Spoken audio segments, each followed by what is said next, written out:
La Comisión de la Fundación Sociedad Femenina de Cultura, en su programa mensual de Literatura y Vino, presenta el análisis de la obra El lugar de las apariciones, de la autora ecuatoriana Solange Rodríguez.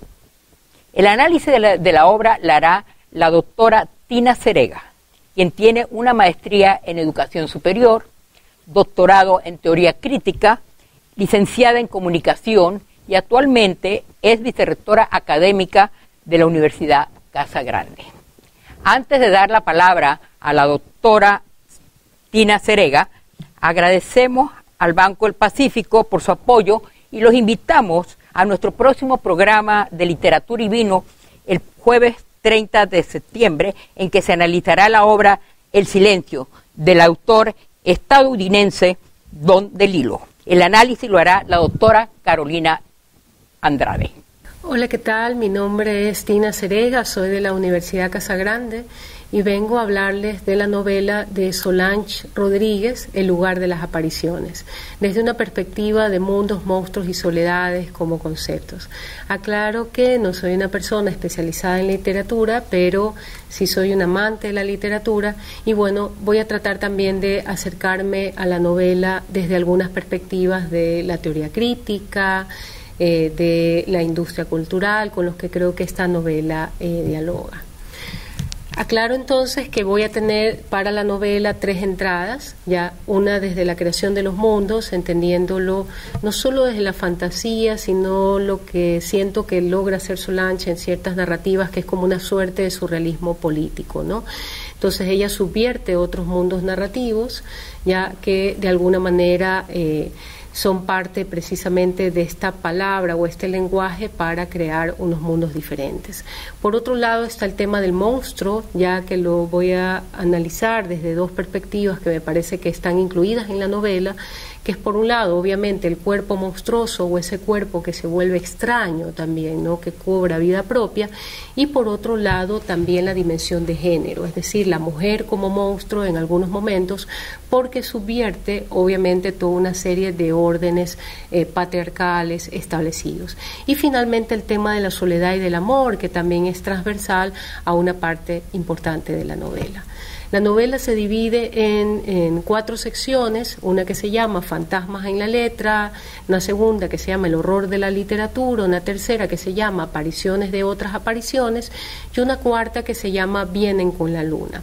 Si bien diría que las temáticas de fantasía, de soledad, de amor, de monstruos son transversales a los 4 capítulos, si hay en unos momentos unas organizaciones que obviamente tienden más al terror, no al terror clásico, ya, y también, por ejemplo, en el caso de apariciones de otras apariciones, que son referencias a otros textos que está tratando de hacer precisamente la escritora.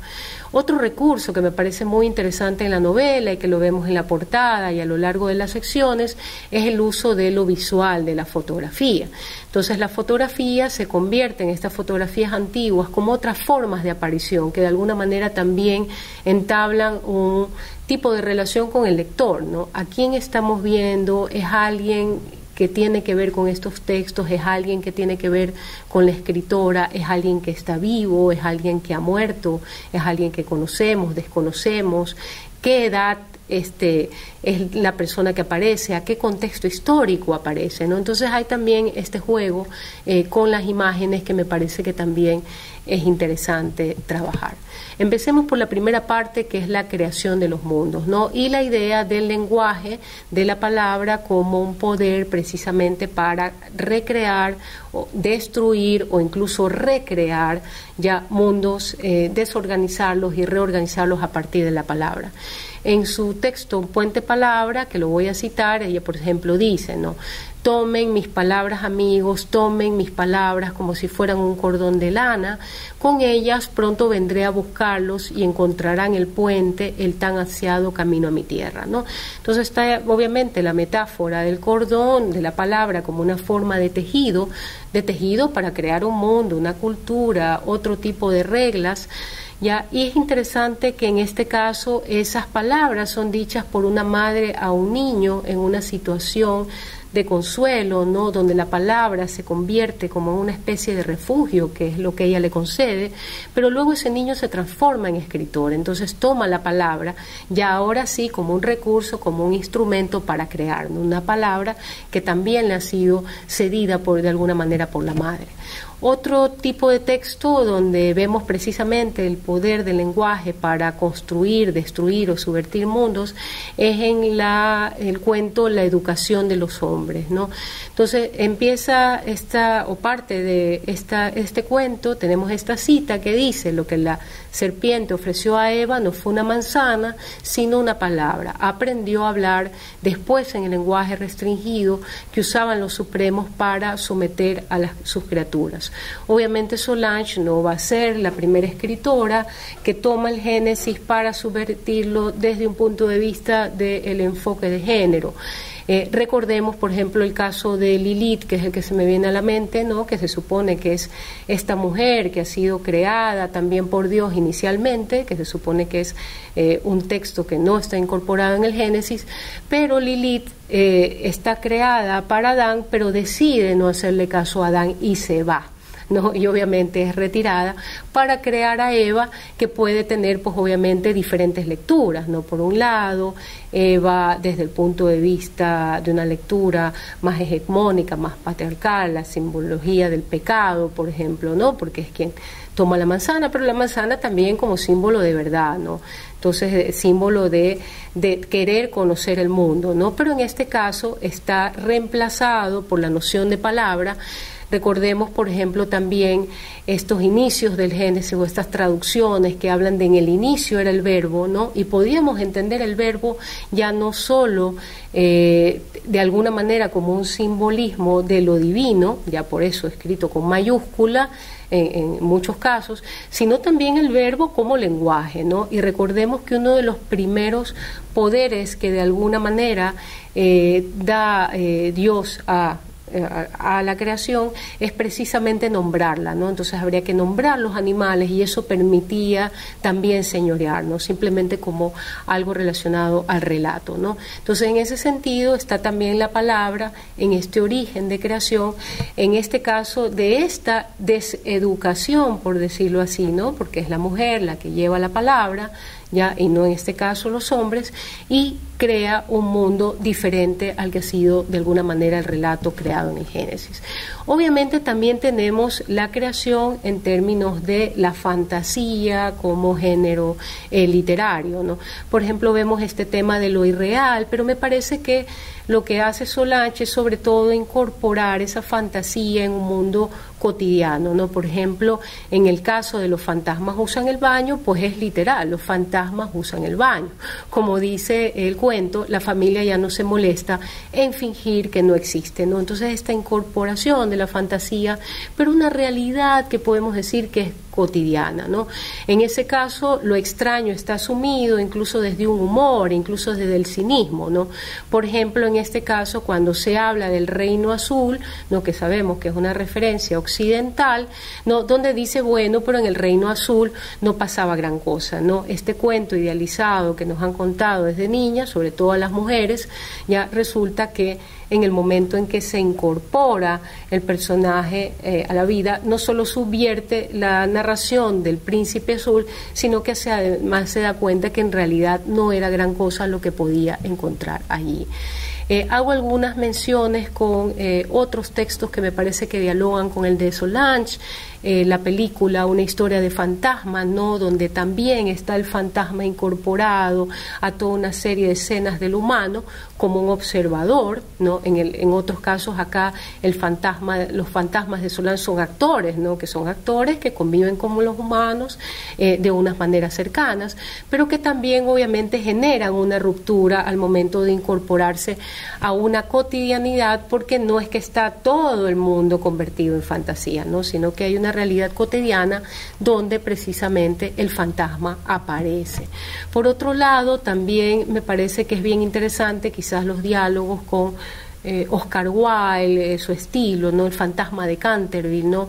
Como una manera también de precisamente abordar, incorporar este mundo del extraño, pero desde una perspectiva humorística, ¿no? Entonces, el fantasma también, un poco como le pasa en este caso al fantasma de Canterville, ¿no?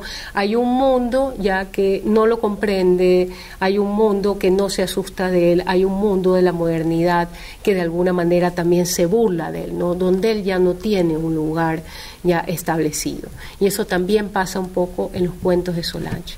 Y tenemos también el tema de la subversión de los mundos. Es ahí donde planteo que tal vez allí, a diferencia quizás de una tradición, hay una suerte de surrealismo político, ¿no? Es decir, no es la fantasía o lo extraño solo por lo extraño, sino que eso extraño tiene también, desde mi perspectiva, como un significado político, ideológico, ¿no? De subversión, sobre todo cuando asume ciertas perspectivas de género, que implican subvertir los relatos hegemónicos, ¿no?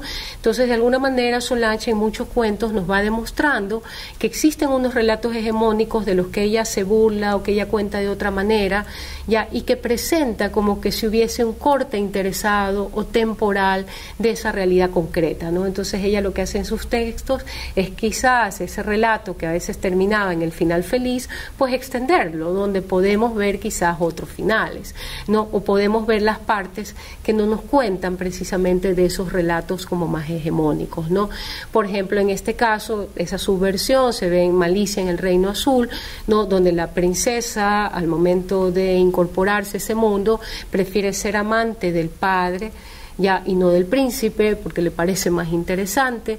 O, por ejemplo, todos estos relatos sobre un tranvía llamado Deseo, donde ella va pues cambiando precisamente la historia original del tranvía llamado Deseo, ¿no? Hago también una relación con un texto precisamente escrito por ella y que se ha montado algunas veces, en este momento todavía se sigue montando, que se llama Pequeñas Mujercitas, ¿no? Que también lo está actuando María Ortega. Y traigo este texto precisamente porque es un texto donde también está algo de lo extraño, ¿no? Hay unas pequeñas mujercitas que empiezan a apoderarse de un espacio cotidiano de una mujer, ya, y a quien visita en algún momento un hermano. Entonces las mujercitas no es solo un texto obviamente que nos remite a Lilliput, ¿no? Sino que esas mujercitas están allí para subvertir cosas, para hacer exploraciones sexuales, para hacer desbordes del deseo, para tomarse, por ejemplo, en algún momento la casa, ¿no? Entonces, en ese sentido no son unas mujeres pequeñas, por decirlo así, ¿no? Sino que son mujeres ya que entran dentro de otra dinámica por precisamente esas cuestiones de empoderamiento, ¿no? Del espacio, de otros cuerpos, del cuerpo masculino, por ejemplo, ¿no? Entonces son cualquier cosa menos pequeñas, por decirlo, ¿no?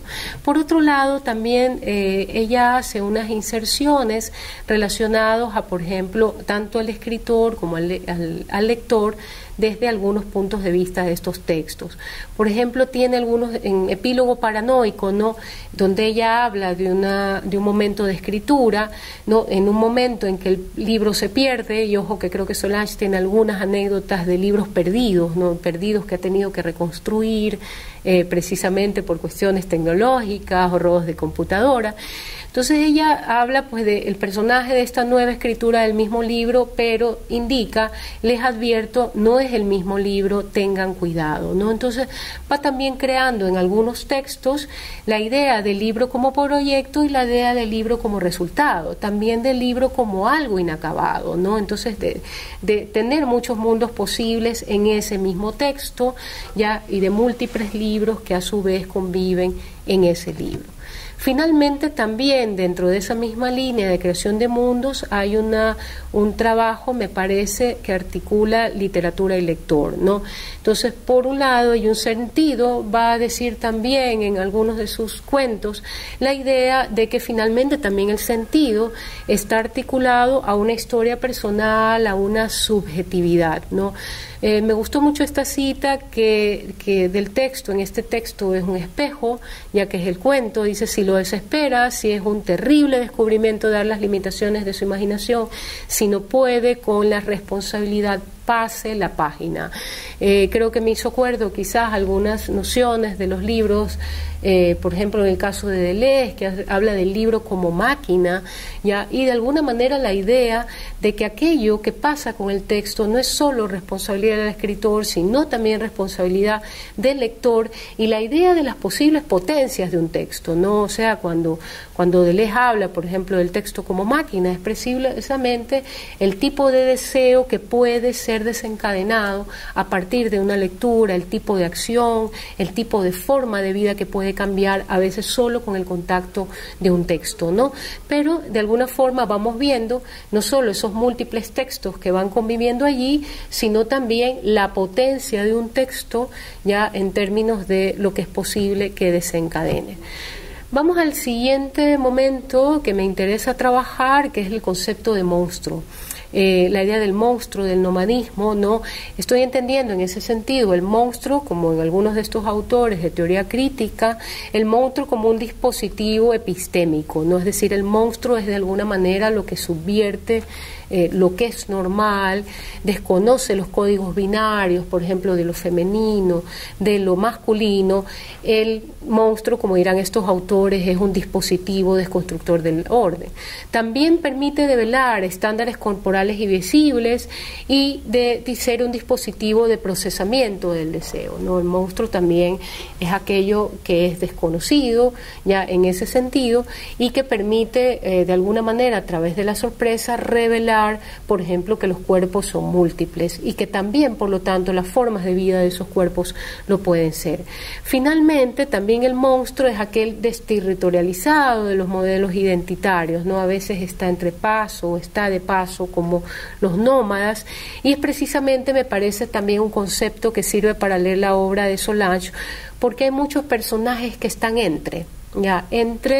entre el deber ser y su propio deseo, entre lo que quieren hacer y un mundo que no les compete, que no es pertinente a ellos. Entonces, en ese sentido, me parece que hay unos monstruos y unos nómadas en ese texto, y precisamente combinan pues estas ideas de singularidad, de máquina, en el sentido de potencia de deseo, de espacio liso como un espacio precisamente que hay que construir, ¿no? Entonces, por un lado, ¿qué pasa con estos monstruos en la obra de Solange? Por un lado está el monstruo en la cotidianidad. Esa es la primera cosa que me parece interesante.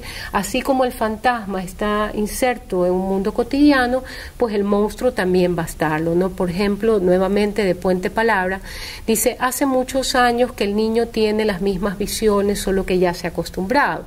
Cuando llega al lugar que él mismo ha bautizado como bienvenida, entre chapoteos y chicotazos, ¿no? Entonces, la idea del monstruo incorporado, por ejemplo, en este caso, como una visión que está inserta, por ejemplo, en un mundo que vemos todos los días. Me gustaría hacer la relación precisamente con fenómenos que están pasando en las redes sociales, donde los monstruos también van incorporándose precisamente a las redes, no solo en términos lúdicos, ¿no? Como lo que estamos viendo, gente que decide hacerse personajes, sino gente que decide crear identidades monstruosas que además les permiten crear otras narrativas, ¿no? Pero así como uno va revisando las redes que tienen noticias, que tienen bromas, que tienen retos de baile, pues los monstruos empiezan a aparecer también en nuestra cotidianidad con unas narrativas propias.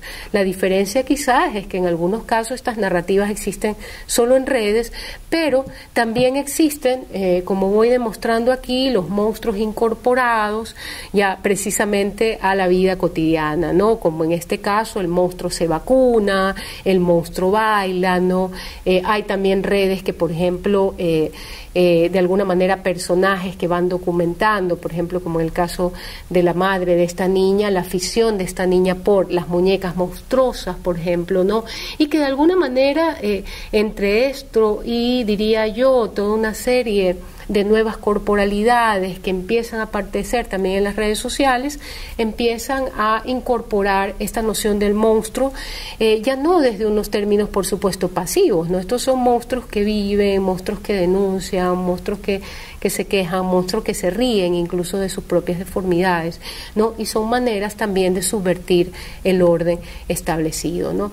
Esto vemos en el caso de la educación de los hombres, de los ángeles, de los demonios, ¿no? Va introduciendo esos monstruos como unos clásicos, pero también le va haciendo como otras lecturas y también va denunciando, por ejemplo, en ese ciclo de cuentos, la educación como una visión que está impuesta de un mundo, ¿no? También creo que nos han educado estéticamente, nos han educado en unas formas de vida, y los monstruos precisamente en estos cuentos son los no educados, no son los malcriados, son los que van a desordenar precisamente la narrativa hegemónica que está constituida o ese mundo, o van a tratar precisamente desde unas maneras que en general son activas. En el caso de Solange como personajes hay muy poco del monstruo, diría yo, de una primera era, ¿no? El monstruo podemos decir de la feria, ya donde solo es un monstruo observado, donde su vida no le pertenece, donde son otros los que hablan de él. Estos monstruos hablan por sí mismos, ¿no? Entonces eso me parece una idea interesante. Desde el punto de vista también de género, que podría trabajarse con lo monstruoso, la medida de la mujer precisamente como monstruo, también entendida como alguien que subvierte precisamente el patriarcado, la hegemonía de lo masculino, por ejemplo, entendida, y de lo femenino, que a veces eso también acarrea, ¿no? Entonces, en ese sentido está la educación de los hombres, que también hace esta subversión, por ejemplo, el Génesis, como entonces comentaba, y lo mismo la educación de los demonios, ¿no? Donde vamos a encontrar precisamente esta mujer monstruo que también va de alguna forma a convertirse una suerte de dispositivo que desordena precisamente algunas ideas, o de las mujeres como los hombres, y eso también es una idea interesante. En Atracción Intelectual, por ejemplo, está la mujer devoradora, en lugar de ser ella la devorada, que es como quien dice la metáfora común, ¿no? De comerse una mujer, ¿no? Pero en este caso, esta mujer es quien convierte al hombre en un objeto ya para ser comido. Por ejemplo, dice, una de las manifestaciones más claras de que yo no era la misma de antes fue que Víctor empezó a gustarme más por lo que tenía en la cabeza que por las partes suculentas de su cuerpo, ¿no? Entonces vemos también esta suerte de subversión, ¿no? De estos hombres que tradicionalmente desde una lectura más patriarcal, más machista, se han acercado solo al cuerpo de la mujer, obviando sus dimensiones, incluso emocionales, racionales. Pues vemos acá no solo que ella convierte al hombre en un objeto para ser devorado, sino además en algún momento también subvierte ese desapego precisamente del cuerpo para racionalizarlo. O sea, no empieza por la razón para luego ir al cuerpo, sino por el cuerpo para pasar después a la razón.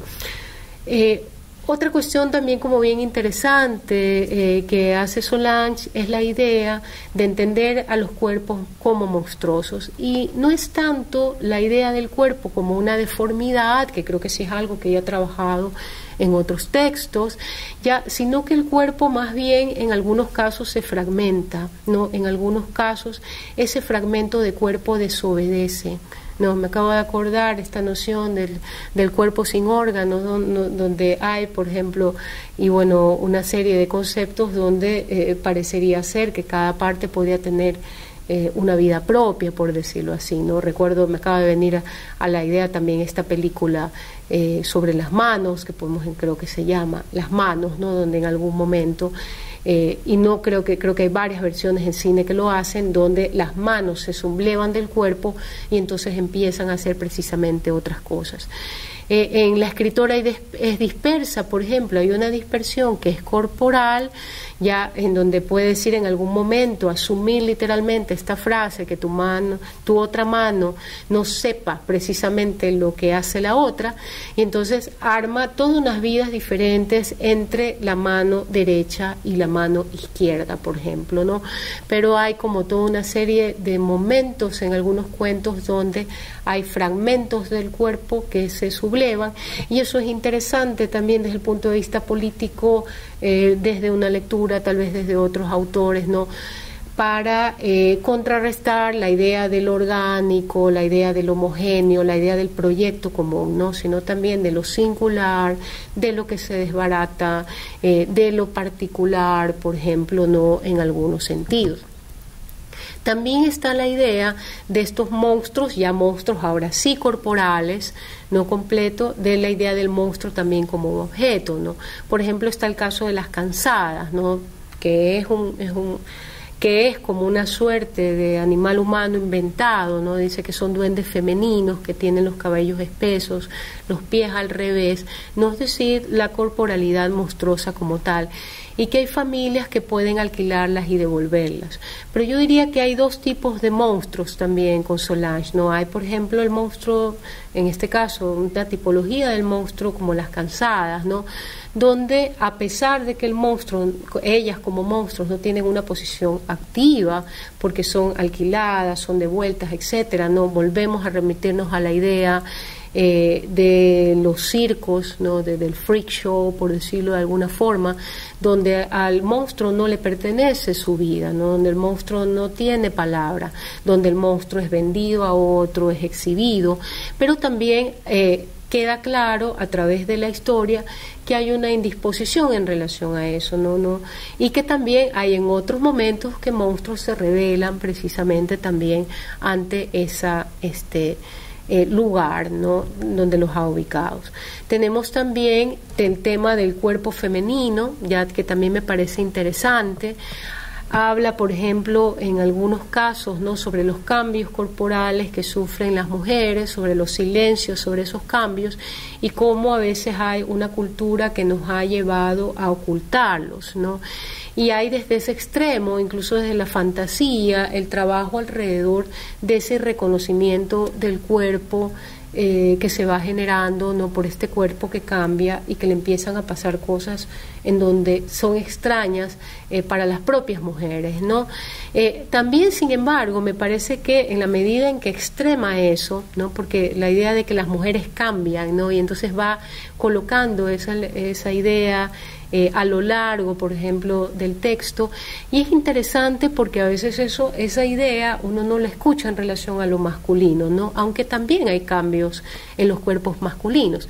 Pero obviamente en las mujeres hay la idea extrema, ¿no? De un cuerpo que cambia en verdad cada mes, ¿no? Cada mes es otro cuerpo en algunos momentos por los ciclos, etcétera, ¿no?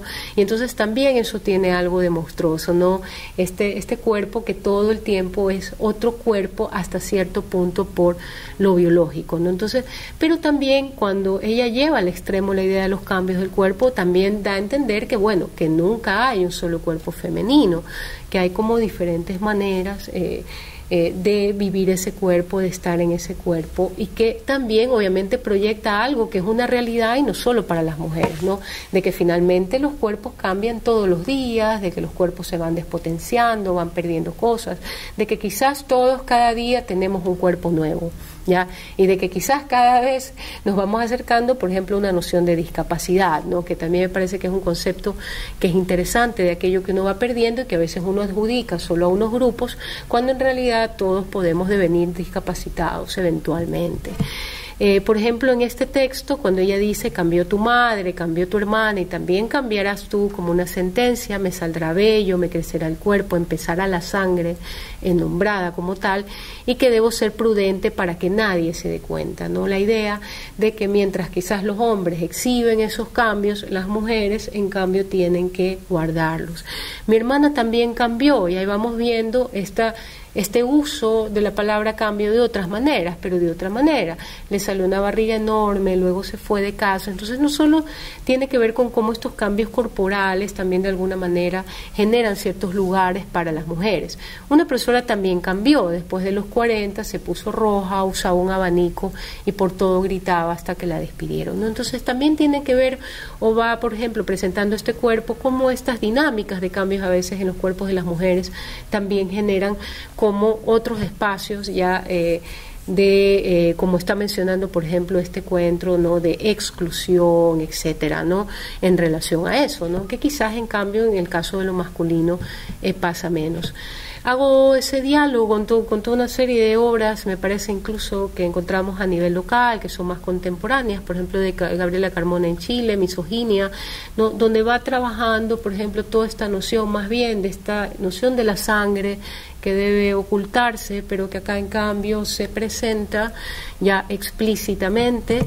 También está Lisa Pincay, por ejemplo, que es me parece una ilustradora muy interesante, pero tiene también toda una serie de registros fotográficos, como ven ustedes, de otras corporalidades, pero también obviamente registros de, por ejemplo, la regla, ¿no? Entonces, esto que es invisible, que debe ser ocultado, que no debe presentarse, pues obviamente más bien se trae en una centralidad, como los cuentos de Solange, a mostrarse como parte también de lo cotidiano, a veces en una mujer. También es interesante esos cambios, cómo se llevan o ya se vinculan también a lo monstruoso, ¿no? Por ejemplo, en este caso, cuando dice, veo a mi madre olisquear al aire, reconociéndome entre ronroneos, tironea de las cadenas, escupe saliva roja y el lomo se le arquea. Falta un día más para que vuelva a ser la de siempre.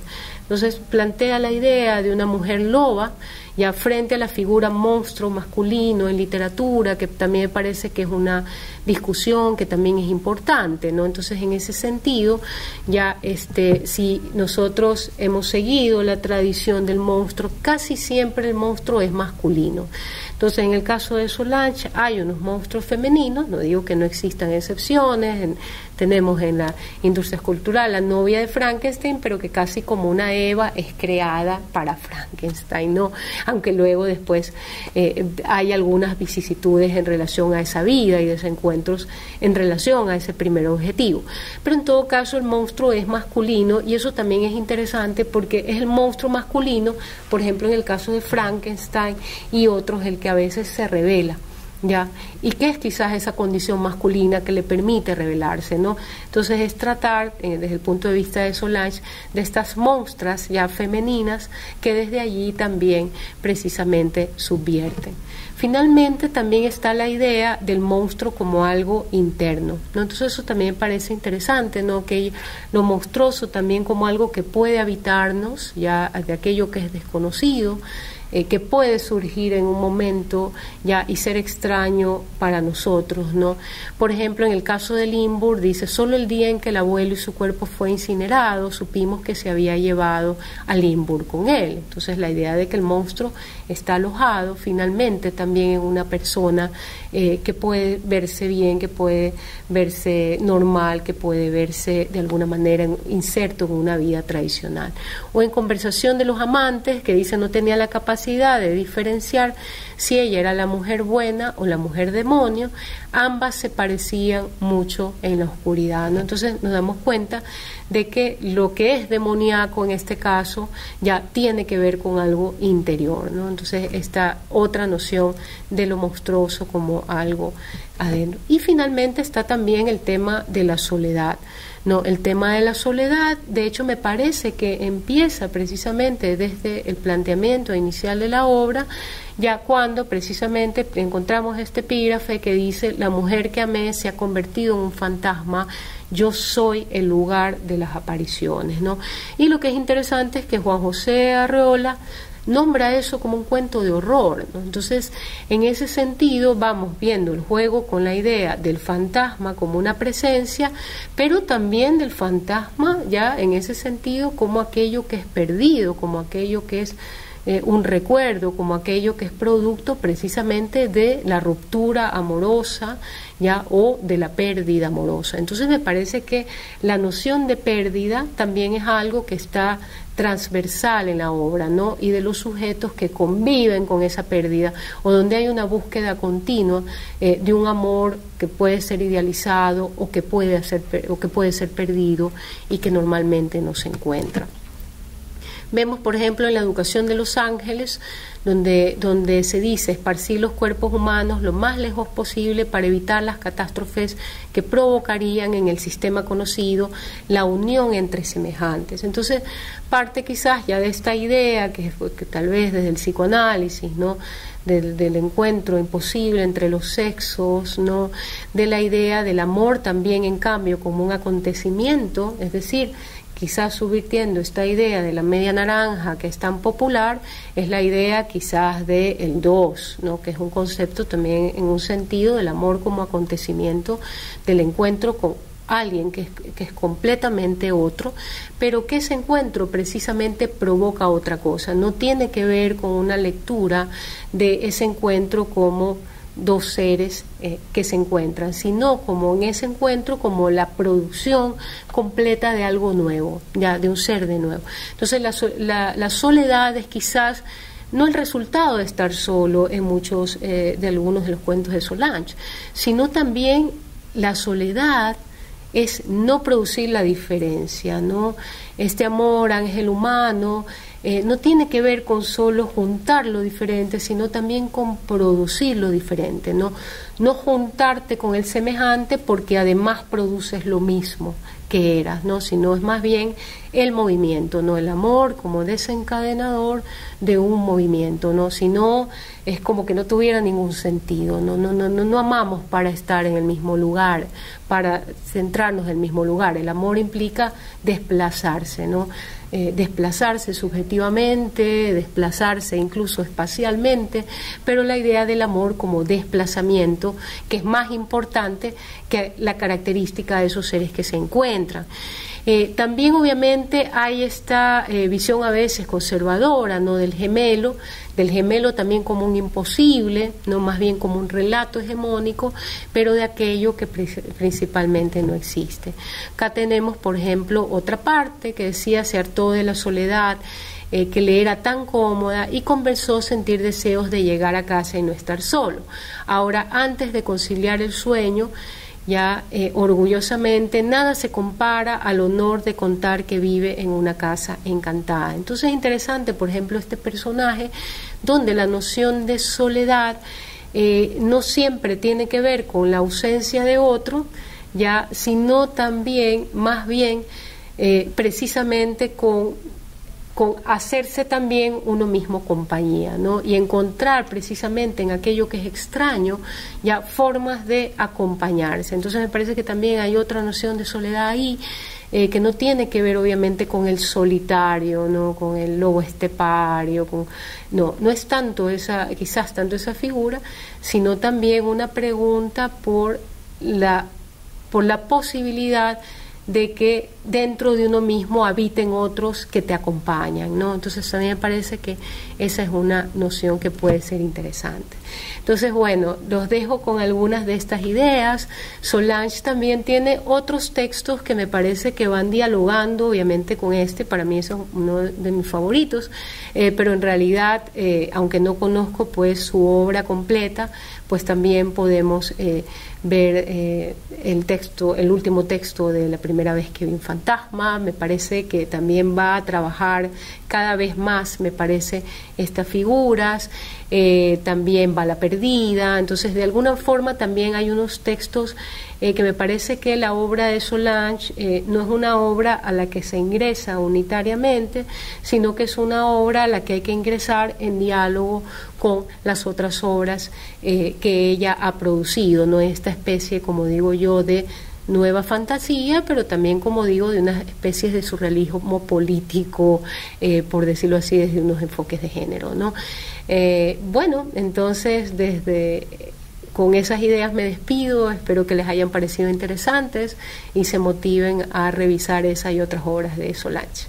Muchas gracias.